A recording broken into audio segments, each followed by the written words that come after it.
Bonjour à toutes et à tous, aujourd'hui on va vous faire nos retours sur le 17-28 mm f2.8 de chez Tamron. Le 17-28 mm de chez Tamron, c'est un objectif à ouverture fixe puisqu'il est à f2.8 constant de 17 jusqu'à 28 mm. C'est donc un zoom très lumineux qui est adapté aux hybrides plein format Sony et APS-C.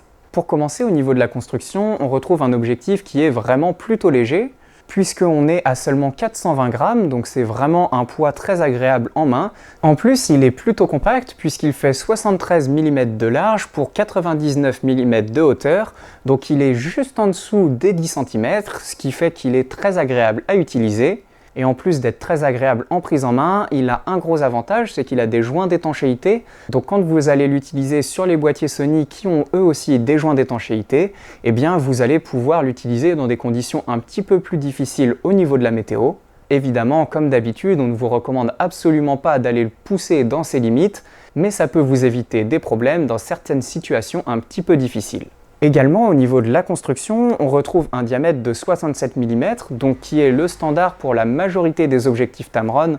Donc cette optique permettra d'utiliser les mêmes filtres que pour la plupart des autres de la marque, notamment les zooms complémentaires, le 28-75 et le 70-180, qui sont eux aussi à f2.8 et qu'on va tester dans les jours qui viennent. Abonnez-vous si ce n'est pas déjà fait pour les voir. Et un point très agréable, c'est que le zoom est complètement en interne sur cet objectif, donc lorsque vous allez l'utiliser sur un stabilisateur, par exemple pour filmer, eh bien vous n'aurez pas besoin de rééquilibrer à chaque fois que vous zoomez, donc ça va permettre justement de juste le mettre sur le stabilisateur et vous adapter aux situations. Vous pouvez changer d'angle de champ facilement, et sur un stabilisateur, le 17-28 c'est idéal puisque vous pouvez avoir de l'ultra grand angle ou juste du grand angle plutôt standard. Et pour finir, la bague de mise au point est en dessous de la bague de zoom, c'est standard chez les objectifs Tamron pour Sony. Si vous avez l'habitude des anciens objectifs où la bague de mise au point est devant et non pas derrière, ça peut vous faire bizarre au début. Après, on s'y habitue assez vite, et puis surtout sur les appareils photo Sony, de manière générale,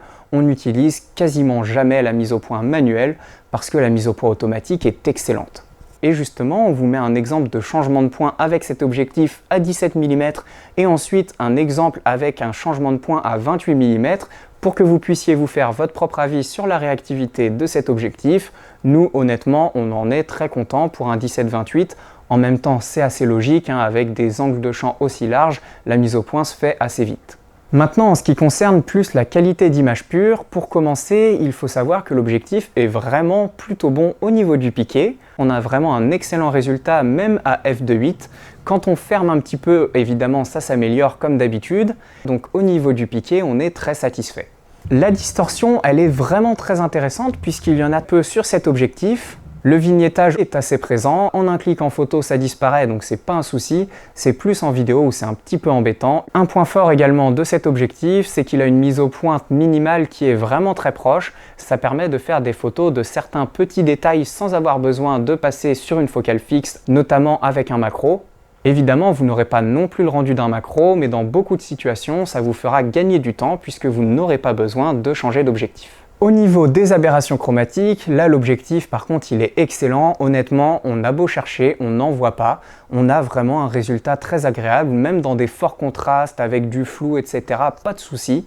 Un autre avantage de cet objectif, c'est que si vous avez aussi l'habitude d'utiliser le 28-75 et de combiner les deux, eh bien ce sera beaucoup plus compact que si vous utilisez un 16-35 et un 24-70 ou un 14-24 et un 24-70, ce qui jusqu'ici était le standard sur les objectifs, mais qui fait des configurations assez énormes. Là vraiment c'est plutôt léger et compact, donc c'est très agréable. La seule vraie comparaison, c'est le 16-28 mm f2.8 de Sigma qui permet de voir encore un petit peu plus large en étant très compact. Par contre, le Sigma est un petit peu plus cher, puisque cet objectif, au moment où on enregistre cette vidéo, est à 949 € et on vous a fait une réduction exceptionnelle dessus, donc allez voir dans la description pour en profiter.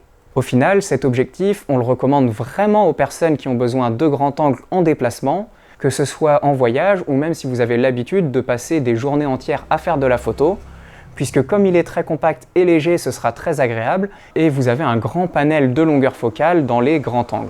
Également, si vous êtes vidéaste, le fait qu'il ait un zoom interne pour le mettre sur un stabilisateur, c'est une très bonne option.